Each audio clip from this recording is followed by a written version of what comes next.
السلام علیکم ورحمۃ اللہ تعالی وبرکاتہ۔ میرا نام محمد اشفاق جامعی۔ آج ہم آپ کی خدمت میں شب قدر اور عید الفطر کے کچھ مسائل لے کر حاضر ہوئے ہیں۔ ان مسائل کو سننے سے پہلے آپ ہمارے چینل راہ حق کو سبسکرائب کریں اور بیل آئیکن کو دبانا نہ بھولیں۔ ناظرین کرام، ایک حدیث پاک کی روشنی میں دو چیزوں کے فضائل آپ کے سامنے بیان کیے جائیں گے، آپ بغور سماعت کریں۔ ناظرین کرام، شب قدر ہر آدمی کو پتہ ہے، عید الفطر ہر آدمی کو پتہ ہے، ہر آدمی ان دونوں چیزوں کے بارے میں جانتا ہے، لیکن ان کی فضیلتیں کیا ہیں؟ اللہ کے نبی صلی اللہ علیہ وسلم نے ان کے مراتب کیا بیان کیے ہیں؟ ان چیزوں کو وہی انسان جانتا ہے جو علم دین سے واقفیت رکھتا ہے، جو مدارس اسلامیہ میں پڑھ کر مذہب اسلام کی تعلیم کو حاصل کرتا ہے، حدیث مصطفیٰ صلی اللہ علیہ وسلم کا علم رکھتا ہے، قرآن پاک پڑھ کر اس پر عمل کرتا ہے، اس کے رموز و اسرار کو جانتا ہے۔ ان لوگوں کو ان تمام چیزوں کا علم ہوتا ہے، لیکن ہمارے بعض حضرات ایسے ہیں جو نہ مدارس میں پڑھے ہیں اور نہ ہی علماء کرام کی صحبت میں رہتے ہیں۔ ان کے لیے یہ خاص کر ویڈیو میں نے بنایا ہے تاکہ اللہ تعالیٰ انہیں بھی ہدایت دے اور شب قدر اور عید الفطر کے فضائل و مراتب وہ بھی جان لیں، تاکہ وہ ان پر عمل کریں اور اللہ تعالیٰ کا انعام خاص حاصل کریں۔ تو ناظرین کرام، ویڈیو سماعت کرنے سے پہلے آپ ہمارے چینل کو سبسکرائب کرنا نہ بھولیں۔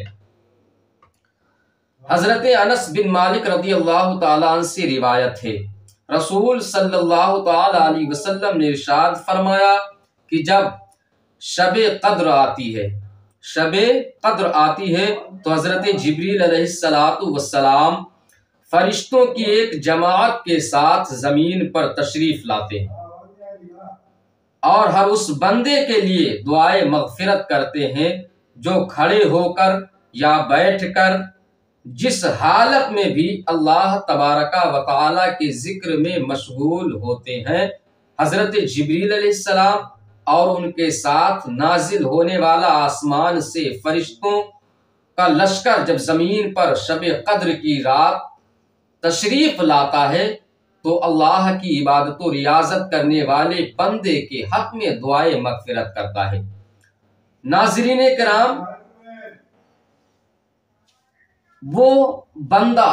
جس کے لیے فرشتے مغفرت کی دعا کرے،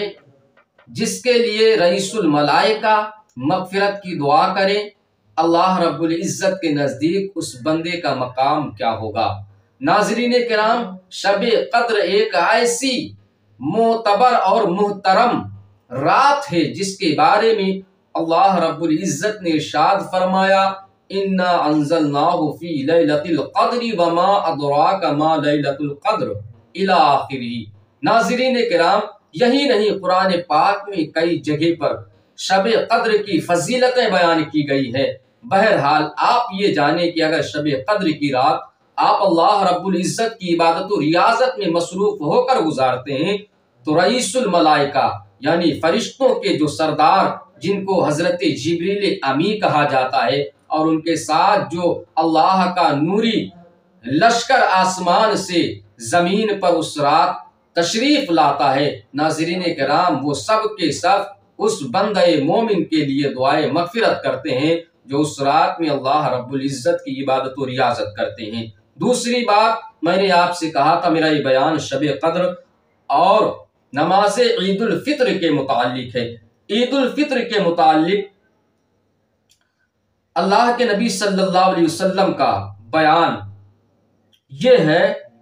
کہ اللہ تبارک و تعالی اپنے ان بندوں پر اپنے فرشتوں کے سامنے اپنی خوشی کا اظہار فرماتا ہے۔ کون سے وہ بندے ہیں جن کے سامنے اللہ رب العزت فرشتوں پر خوشی کا اظہار فرماتا ہے؟ تو وہ بندے وہ ہیں جو رمضان المبارک کا چاند دیکھ کر، رمضان المبارک کے روزے رکھ کر، فرائض کو ادا کر کے، واجبات کو ادا کر کے، مالک نصاب ہیں تو زکوٰۃ کو ادا کر کے، معزز سامعین کرام، خدا کے حکم کی تابعداری کرتے ہوئے نظر آتے ہیں۔ ان کے بارے میں رب کا ارشاد ہے، نبی پاک صلی اللہ علیہ وسلم ارشاد فرماتے ہیں اللہ تبارک و تعالی اپنے ان بندوں پر اپنے فرشتوں کے سامنے اپنی خوشی کا اظہار فرماتا ہے اور فرماتا ہے میرے فرشتوں اس مزدور کی اجرت کیا ہے جو اپنا کام پورا کر دے۔ فرشتے عرض کرتے ہیں اے ہمارے پروردگار